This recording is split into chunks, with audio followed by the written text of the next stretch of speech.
শিৱসাগৰ বিধানসভা সমষ্টিটো যোৱাবাৰো সাংঘাতিক ধৰণে বানপানীত পৰিছিলে আৰু এইবাৰো পৰিছে। আমাৰ দিখৌ, ব্ৰহ্মপুত্ৰ আৰু দিচাং এই তিনিখনে আমাৰ সমষ্টিটোত সাংঘাতিক ধৰণৰ সমস্যাৰ সৃষ্টি কৰিছে আৰু দৰিকা নদী দৰিকাখনৰ সমস্যাটোৰ কথা জানে। এতিয়া আমাৰ শিৱসাগৰ টাউনখনতো আজি বানপানী উঠিছে 9 নম্বৰ 10 নম্বৰ ৱাৰ্ডত। আমাৰ কুঁৱতী মৌজাটোত উঠিছে। তাৰপাছত আমাৰ আটাইতকৈ বেছি ভাটি বনগাঁৱত উঠিছে ৰুদ্ৰসাগৰ পঞ্চায়ত। তাৰপাছত আপোনাৰ শান্তিপুৰ পঞ্চায়তত সাংঘাতিক ধৰণৰ বানপানী হৈছে আৰু বানপানী হৈ গ'ল ইতিমধ্যে আমাৰ হেৰিয়াত দিচাং পঞ্চায়ত। এইকেইটা পঞ্চায়তত সাংঘাতিক ধৰণৰ বানপানী হৈছে। এইটো এইবাৰতো দিখৌ যিমান উঠিছে এইটো আনপ্ৰেচিডেণ্টেড, যোৱাবাৰতকৈ বেছি উঠিব। এইবাৰ সৰ্বকালৰ বেছিকৈ বোধহয় দিখৌ এইবাৰ পানী উঠিছে আৰু উঠিছে মানে ৰাইজিং হৈ আছে। এতিয়াও ৱাটাৰ লেভেল কমা নাই, বাঢ়ি গৈ আছে। সেইকাৰণে এইটো অত্যন্ত ভয়াৱহ দিশ। মই অলপ আগতে ৱাটাৰ ৰিচোৰ্চ মিনিষ্টাৰক ভিডিঅ' কল কৰি গোটেই বস্তুখিনি দেখুৱালোঁ। অসমৰ মুখ্যমন্ত্ৰীলৈও ভিডিঅ'খিনি মই প্ৰেৰণ কৰিছোঁ আৰু ৱাটাৰ ৰিচোৰ্চ মিনিষ্টাৰে কথা দিছে যে এই কেইদিনৰ ভিতৰতে তেখেত ইয়ালৈ আহিব আৰু আহি যিকেইটা মথাউৰি আমাৰ সবল কৰিবৰ কাৰণে নতুনকৈ বনোৱাৰ প্ৰয়োজন আছে সেইকেইটাৰ কাম কৰিব।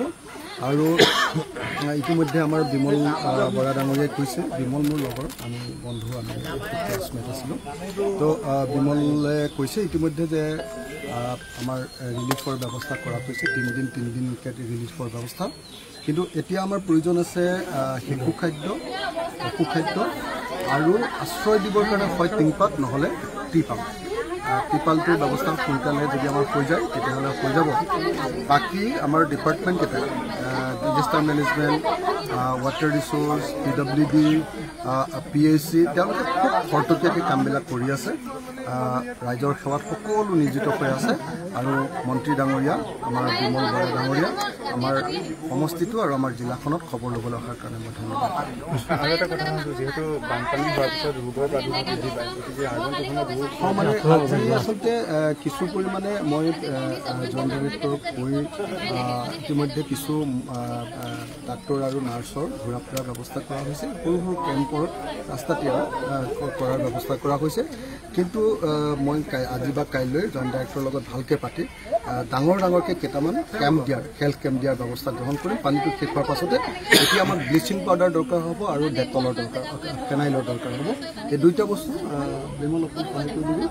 তো আমাৰ এই দুটা বস্তু আমি গোটাব লাগিব আৰু কামখিনি আৰু বিমলক মই আকৌ এবাৰ ধন্যবাদ জনাইছোঁ যে আমাৰ অতি বিপদৰ সময়খিনিত মন্ত্ৰী বিমল বৰা ডাঙৰীয়া মোৰ বন্ধু, আমাৰ সহপাঠী, আমি একেলগৰ আমি একেলগতে আজি বানপানী এটা চাবলৈ পালোঁ।